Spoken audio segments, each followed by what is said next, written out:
Ako nga pala si Mariano. At ako naman si Ma'am City Para na Kunyo. At ako naman ay Tasa Iguro, sila ako ni Scott Ismael. Isang magandang umaga, mga puting kong mag-aaral. Pwede ba tayong tumayo at manalangin? At pagmumunuan ko, hindi nakakadren talaga sa panalangin ng Muslim at Sigo Barnes sa panalangin ng Christian.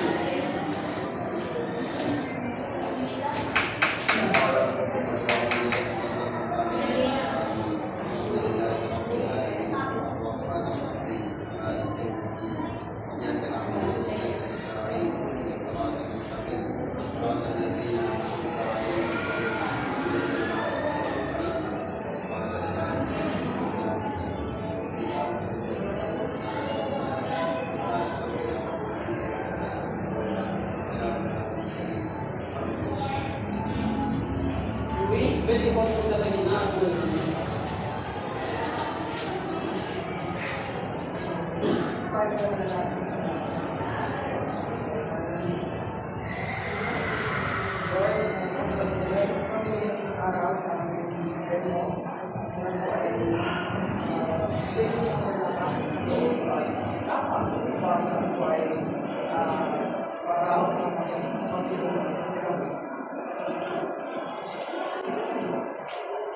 Bago tayo mukot, nais ko munang ayusin ang ating mga bangko at kung may kalat tayo nakikita, ilagay sa basurahan. Kung mga bangko ay hindi niya naman.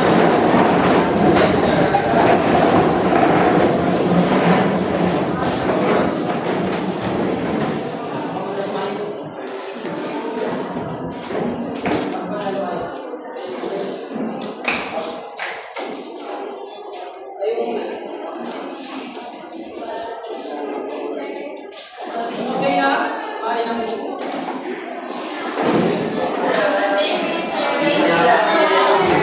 kumusta kayo ngayong araw, mga klase? So, bago tayo magsimula sa ating tatalakayin ngayong araw, ito ang mga alituntunin at layunin na pwede natin wait lang. Mabuti kung gano'n. Ako'y nagagalak at walang absent ngayong araw. So, bago tayo magsimula sa tatalakayin ngayong araw, ako nga pala unang yung bro Tagula Daniel.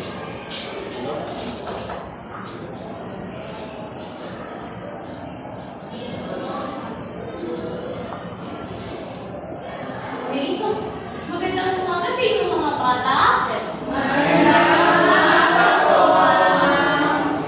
ako nga pala si Ma'am Alina ninyo. So,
Pwede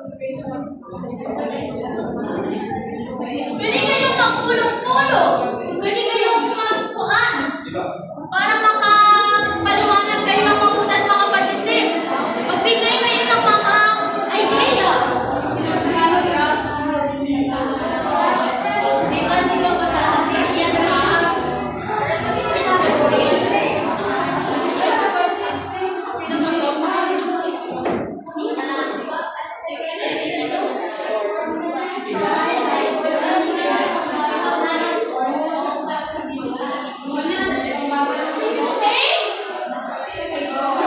Okay na ba? Yes. Okay na po. Okay, sino sa group 1 ang makaano? Okay po, ano? Punta ka sa harapan. Tukoy na ako. Tukoy na ako. Tukoy mo kung para saan niya na magamitan. Ano? Kung ano pangalan niya. Parang pa sa kanila. Dito ba sa gitna?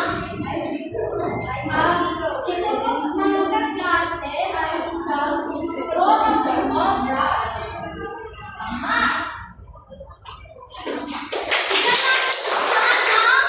Magaling lang. 1, 2, 3, 1, 2, 3. Magaling, magaling, magaling. Okay, ang group ko, sino naman? Si Loren ako. Okay, Loren? Si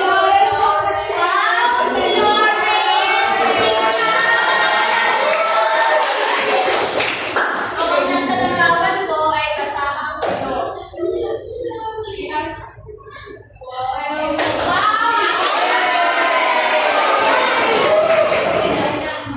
Bigyan niyo saan ng magaling lang. 1, 2, 3, 1, 2, 3. Magaling, magaling, magaling. Okay, so, hanggang dito na lang. Ako nga pala ang inyong Mama Liha. And may susunod pa po.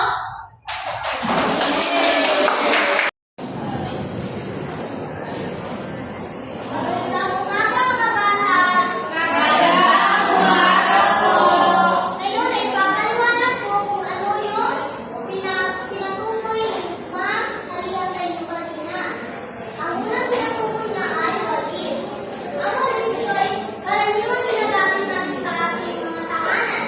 Ito ay ginagamit natin kapag gumawa ng tayo ng sahig o ng mga magaspang na bakura natin. Basahan tuyo. Ito naman yung ginagamit natin sa halimbawa kapag pagkatapos natin kumain. Ginagamit natin ang basahan tuyo palinis na ang mga naharap natin ng mga tubig, mga sabaw. Iskoba naman ay ginagamit natin ito sa mga dumitig na madudumi sa ating mga bahay. Halimbawa, ang halimbawa nito is kapag may mga alikabok na dumikit dyan sa mga bintana natin at tumigas na ang eskoba ang gagawin natin para matanggal yung mga dumi na yun. Ang lampaso, ito yung ginagamit natin sa natin para natin linisin yung mga sahig. Floor polisher, para madaling maintindihan, ang floor polisher ng mga bata ay ginagamit siya pang makintab ng sahig. Ang bunot mga bata ay ginagamit siya pang pamintab ng sahig kung wala tayong floor polisher. Ang vacuum cleaner ay ginagamit siya pang sip-sip ng mga alikabok sa mga sahig na ating tahanan. Dahil doon lang po, maraming salamat.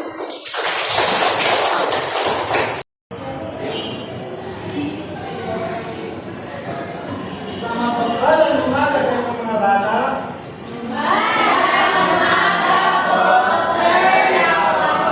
Ayos na ba kayo?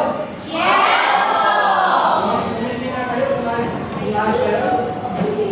kayo? Ayos na ayos. May isa ako na tanong. Bakit nga ba mahalaga na alam natin ang bawat kagamitan na paglilinis? Magtaas lang ng kamay kung gustong sumagot. Bayot po? Mahalaga po ito, sir, para po mapanatili natin ang kalinisan sa ating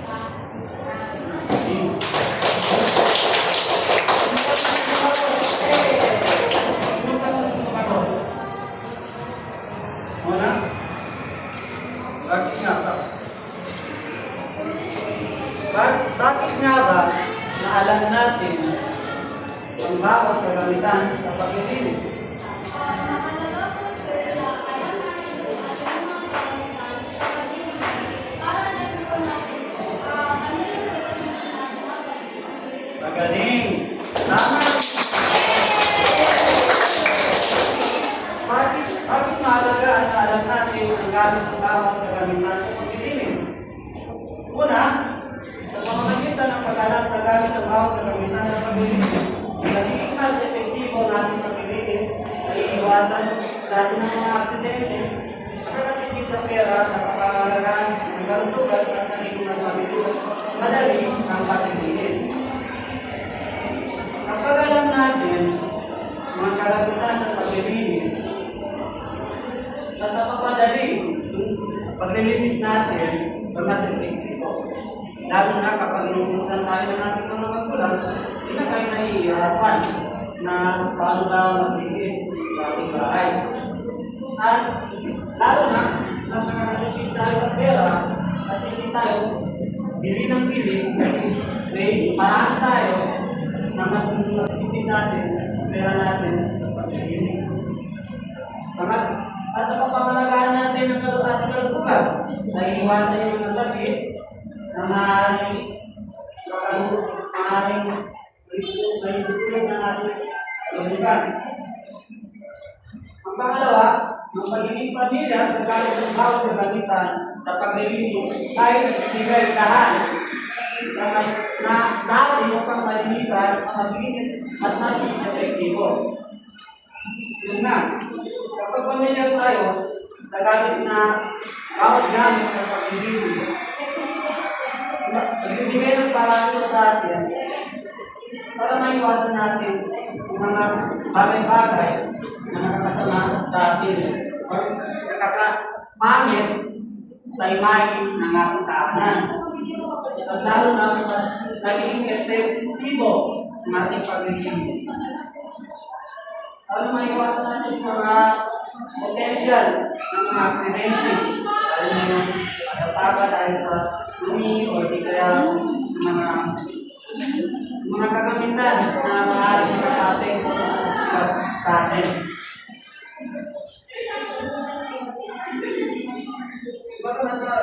Mas mapabilis pa or mas mapadali yung ating gawain sa paglilinis. Parang yung proseso ng paglilinis. Alam mo naman ang mga proseso ng paglilinis? Mga bata? Galing, alam nyo. Pangatlo, kahit sa kalaman natin, sa gamit ng bawat kagamitan sa paglilinis, nagagawa natin ang mapaganda yung paglilinis natin. Hindi basta-basta na parang maglilinis ka lang ng alam mo hindi naman epektibo, hindi naman maganda may mga ngayon tirapan sa bahay natin. Hindi naman ang tamang paglilinis. Ang paglilinis sa bahay sa sistematik gawain na nagdalayan ang papanatili ang kaligtasan, kalinisan at kaligtasan ng tahanan sa pamamagitan ng pag-aalis ng lumi, kaligabok, at anumang bagay na maaaring magbulot ng kalat o pangalan ng kalusugan. Ibig sabihin mga bata, ang paglilinis ng bahay is ang paraan na gawain natin ng ating mga magulang, ating mga lolo at lola na para mapanatili ang kaayusan at kalinisan at kaligtasan ng ating tahanan para mas maganda. Diba kasi yung pakiramdam ng ating tahanan ay malinis. Diba mga bata?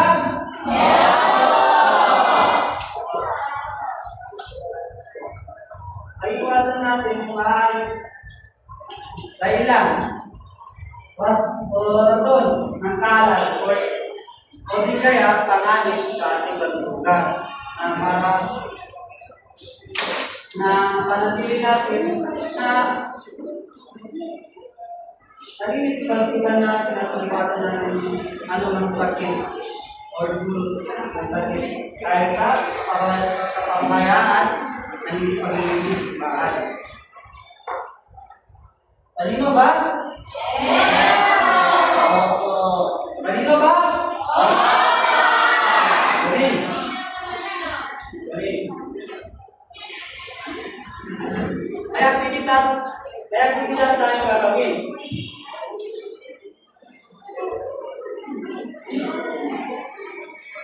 Hatiin ko kayo sa 4 na pangkat.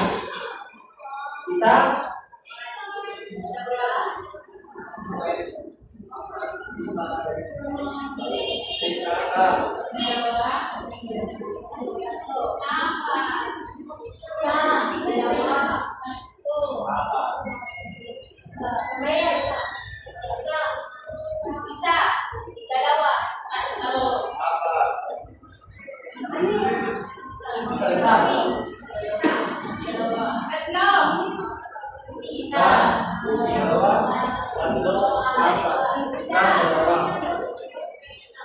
Unang pangkat, dito na ako. Pangalawang pangkat, dito na ako. At pangalawang pangkat, doon na ako. At pangalawang pangkat, doon.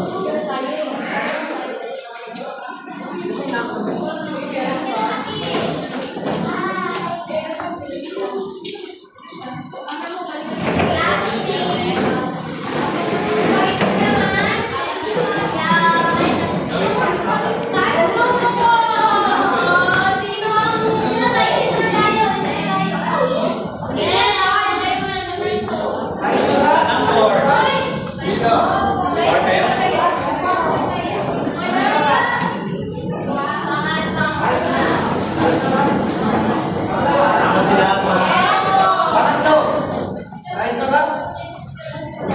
Pangapat. Galing. Ang araw ng aktividad, pumili ang isang miyembro ng bawat pangkat na magpapakita sa tamang paggamit ng bawat kagamitan sa paglilinis. Sino?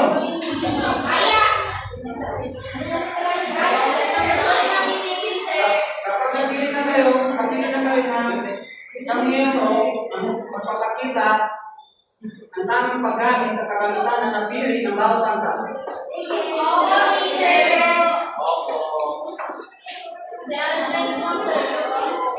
So, unang pangkat, sino?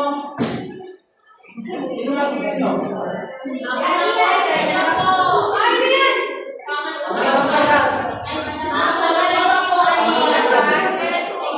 Pangatlo. Pangapat.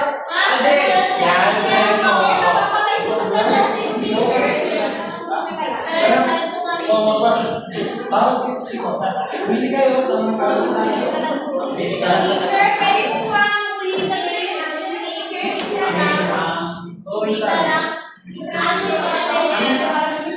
Ang panulo ng aktividad natin, umili ng isang miyembro sa inyong pangkat para may makita niya ang tamang paggamit. Para napili yung mga kagamitan sa paglilinis ng bahay. Una mo po, ano mas pili mo sa kagamitan? Ipakita mo ang tamang paggamit.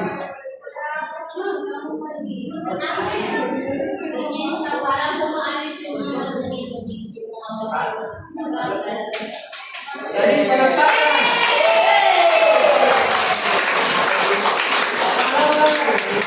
Sino pili mo mga kagamitan? Kahit ang tamang paggamit.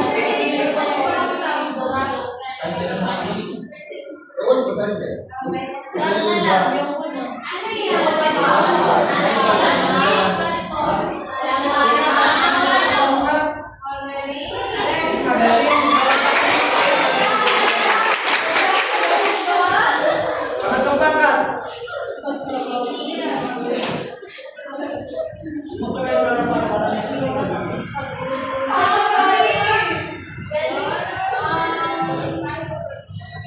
Ang mapili po namin is basahang tuyo. So, ginagalit ko lang po siya. Ilan ba? Slide, paano gamitin sa mag-slide? Pwede po sa mesa.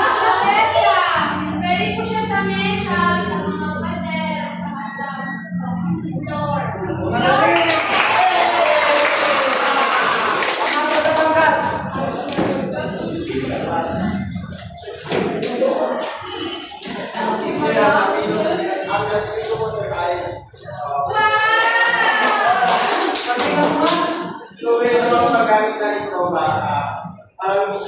saan lang yan sa mga manunuling. Pwede yung gamitin sa sapatos po.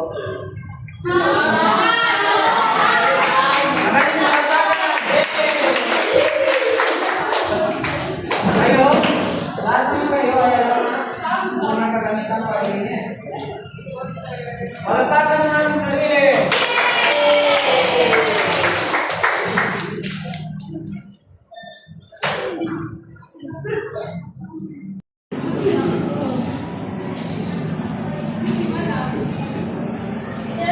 Assalamualaikum warahmatullahi wabarakatuh. Ang magandang umaga sa napakaganda at napakagwapong kong mag-aaral.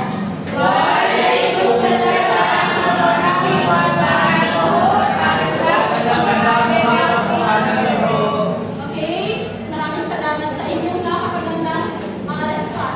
So, since natapos na lang talaga inyong pinag-aralan, ay magkakaroon tayo na magbibigay tayo siguro si Montarnio na pagtataya para masubukan dito kung kayo ba ay nakinig sa kanila tinuturo kanina. So, bago yun, para sigurado na makasagot po kayo lahat ay kumbaga magre-review tayo or babalikan natin yung kanilang mag-discuss para makasagot kayo. So, magtatanong ako sa inyo kung kayo ba ay nakinig ay nakakasagot din kayo. Maliwanag ba? Husay naman. So, ang tatawagin ko ay si Michelle na active. So, kung nakinig ka, ano ang tawag dito? Okay, mahusay. Bigyan natin ang palakpak. And si Miss Monto, ano naman po ang tawag natin? Dito. Okay, tama. Ang tawag natin dito is bunot. So, parang nakinig naman kayo dahil sigurado naman ako na kayo ay nakakasagot. So ngayon, kumuha kayo ng papel at doon nyo isulat ang inyong mga sagot. Okay ba? Okay. So, since meron naman na kayo, nagsisimula na tayo. Nabasahin ko siya ng dalawang beses lang, okay? Malinaw ba? Ang husay naman. So, ang tawag sa gagawin natin is pagtataya. Kumbaga, pagtitingnan doon kung nakinig na kayo kanina or wala. So, paano to? Basahin at unawain mabuti ang bawat pangungusap. Piliin at ilugay ang tamang sagot. So, since babasahin ko lang, ay isusulat ko kung ano yung tamang sagot. At pipili kayo ng tamang letra na isasagot ninyo. Maliwanag? Okay. Usay. So, number 1, alin sa mga sumusunod ng unang dapat gawin bago maglinis ng bahay? A. Magwalis ng sahig. B. Magbukas ng mga bintana at pintuan. C. Magpunas ng mga kasangkapan. And letter D. Mag-ayos ng mga gamit. So, ulitin ko. Alin sa mga sumusunod ng unang dapat gawin bago maglinis ng bahay? A. Maglinis ng sahig. B. Magbukas ng mga bintana o pintuan. Letter C. Magpunas ng mga kasangkapan. And letter D. Mag-ayos ng mga gamit.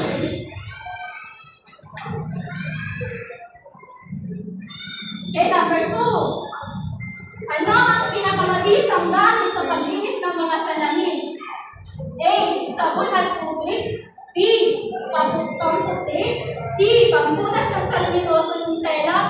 And letter D ay alcohol. Number 2. Ano ang pinakamabisang gamit sa paglinis ng mga salamin? A. Sabon at tubig. B. Pamputi. C. Pampunas ng salamin o tela. And letter D, alcohol. Number 3. Paano maiwasan ang pagkalat ng mga alikabok habang naglilinis tayo? So, paano ba natin ito maiwasan? A. Gumamit ng vacuum cleaner, which is ito yung siya. B. Gumamit ng basang tela. So, yun, basang tela. And letter C. Magwalis ipagpag ang mga gamit sa loob ng bahay. Uulitin ko. Paano maiwasan ang pagkalat ng alikabok habang naglilinis?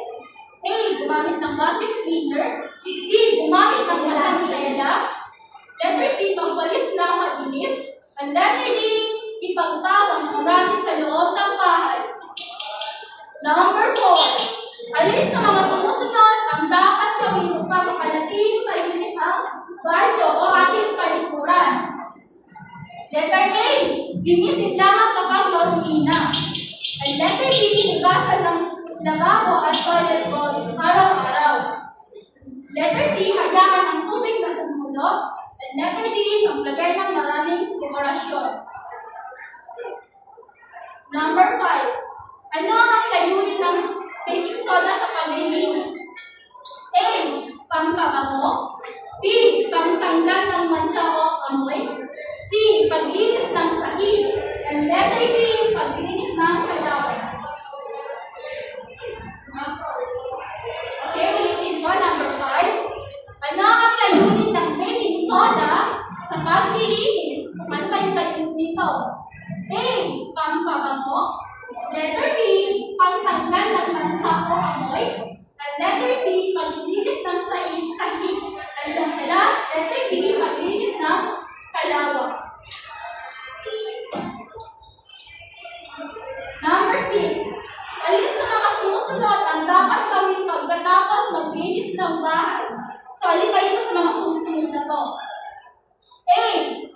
Iwanan ang mga gamit na nakakalat. B. Itapon ang mga basura sa tamang lalagyan. Letter C. Magpahinga at huwag nang maglinis ulit. Letter D. Mag-imbak ng mga gamit sa hindi tamang lugar. So, saan kaya dito? Number 7. Ano ang kahalagahan ng paglilinis ng bahay? So, ano ba yung kahalagahan ng paglilinis natin ng bahay? So, dito natin malalaman. Magbibig kayo, masasagutin nyo. Number 7. Ano ang kahalagahan ng paglilinis ng bahay? A. Para maging abala. Para maging abala ba tayo? B. Para magkaroon ng bisita. Letter C. Para maiwasan ang sakit at maging malinis ang kapaligiran. And letter D. Para ipakita sa kapitbahay na malinis tayo. So, saan pa kaya doon sa mga choices na yun o pagpipilihan? Malalaman natin. Sige po, teacher. Alin sa mga sumusunod ay hindi dapat gawin sa paglinis ng kusina? A. Linisin ang mga kalat. B. Hayaan ang mga pagkain na nagkakalat. C. Hugasan ang mga pinggan pagkatapos kumain. And letter D. Punasan ang mga lamesa. Okay, number 9. Paano mapanatili ang kaayusan ng mga gamit sa bahay? So, paano ba natin mapanatili sa kaayusan natin sa ating loob ng tahanan? Letter A. Itago ang mga gamit kahit saan. Letter B. Maglaan ng lugar para sa bawat gamit. Letter C. Hayaan nakakalat ang mga gamit. Letter D. Huwag magkayos ng gamit. So, alin ba doon? Ulitin ko. Number 9. Paano mapapanatili ang kaayusan ng mga gamit sa bahay? So, paano natin ito mapapanatili? Ano sa tingin nyo? A. Itago ang gamit kahit saan. Tama kaya yun. B. Maglaan ng lugar para sa bawat gamit. Letter C. Hayaan nakakalat ang mga gamit. And letter D. Huwag magkayos ng gamit. And the last number. Dito na yung number 10. Number 10. So, number 10. Ang dapat ko na ililisin sa ating bahay o tahanan ay. So, ang dapat ko na ililisin sa ating bahay o tahanan ay. A. Bakuran. B. Sala. C. Lababo. And letter D. Banyo. So, saan ba doon dapat pag naglilinis tayo? Saan ba doon dapat ang muna natin ililisan dapat? Number 10. Ang dapat unang nililinisan sa ating bahay o tahanan ay A. Bakuran. B.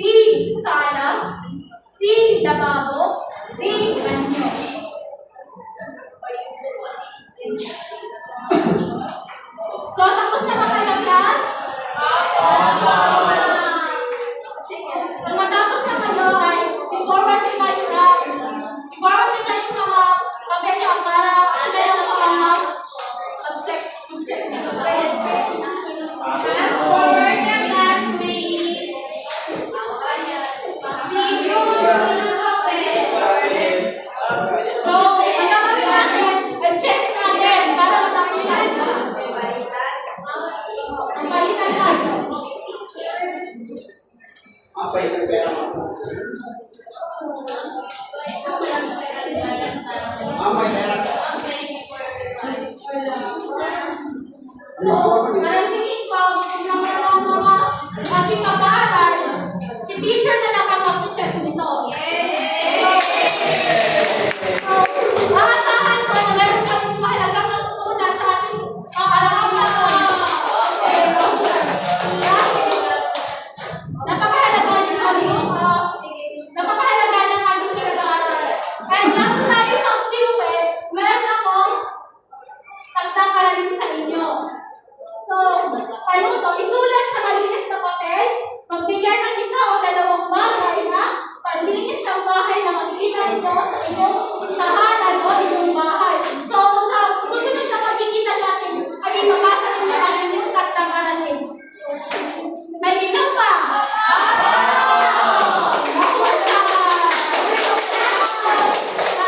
Dito na nagtatapos ang ating aralin. And ako pala si Buro 22, ay patawag ko, pwede din tawagin na Ma'am Lapon. And salamat, maraming salamat.